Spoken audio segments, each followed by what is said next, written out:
Finally tonight, the world of autism through the eyes of an exceptional teenager.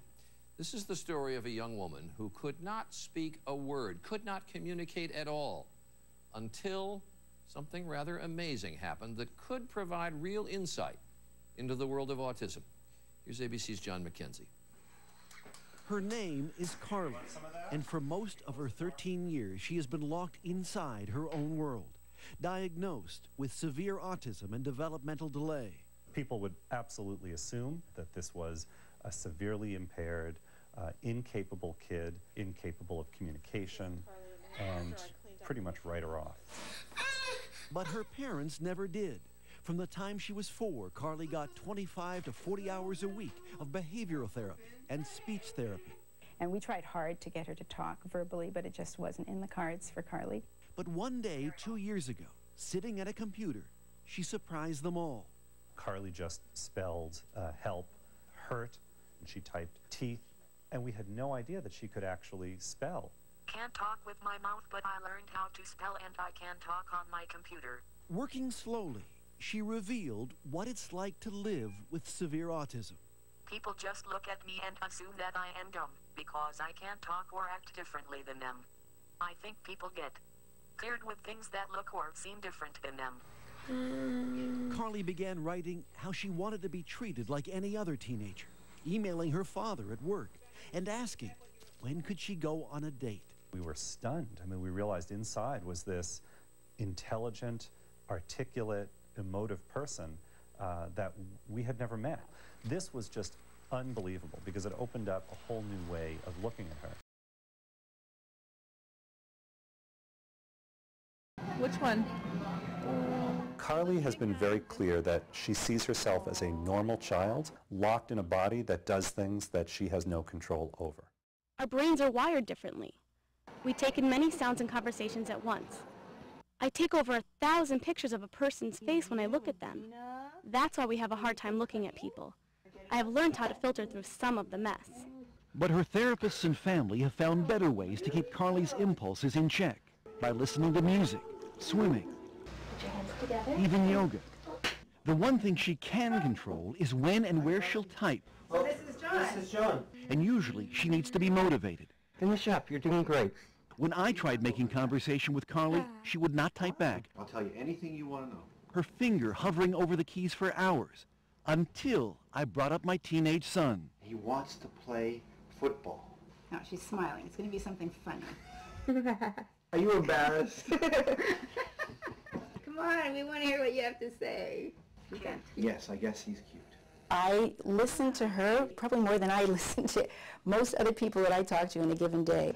She has a tremendous sense of humor. Hey, hot stuff. Did you dress up for me? Whoa, hello. Then there was this recent exchange. Barb, how cute are you? Carly. I'm so cute, blind people stop and stare. It's, 2 years that we've been communicating, and every time she writes something, there's a little bit of that sense of awe. The room resembled a ship's cabin. Its walls Dear made Dad, of wooden laths, I love when you read to covered me, by many coats and I of love paint. that you believe in me. I know I'm not the easiest kid in the world. Give me a kiss. However, you are always there for me, holding my hand and picking me up. I love you. I'll go through many sleepless nights to hear that. I'll spend every penny we have to hear that. A year after we first met Carly, she is happier, calmer, more independent. Come on, let's get this in the pan. She's even writing a novel. I think that humankind is just oblivious to things that have been around for many years. She also has her own internet blog and twitters regularly, answering questions from people all over North America. I think Carly knows that she now has a voice that can help other kids. Now she looks at herself as someone who can make a mark on the world. And that's got to be life-changing. What do you hope for Carly now? I want her to be happy. I want her to have dreams and goals and accomplish those goals in spite of her challenges. I think the only thing I can say is don't give up. Your inner voice will find its way out. Mine did.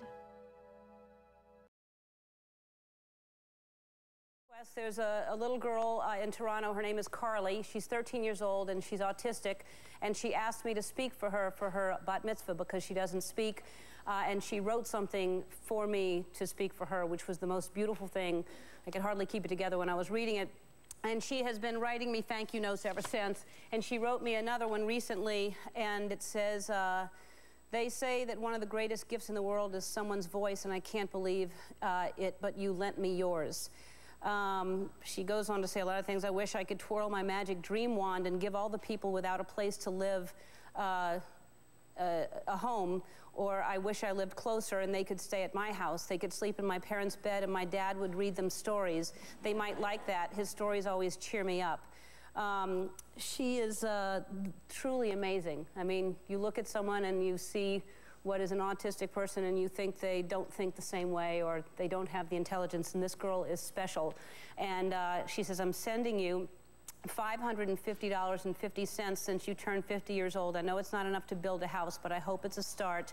I hope you had a great birthday, and with Portia, and I help make your dreams come true. Keep dreaming. Love, Carly. And she sent me this check for Make It Right.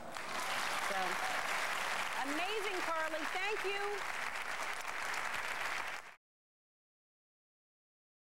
And now an update on our special correspondent, Carly Fleischman, who was on this program to talk about living with autism. She wrote me a letter, and it read in part, Dear Mr. King, I'd like to thank you for having me on your show. I was told once that no one will ever listen till someone stands up.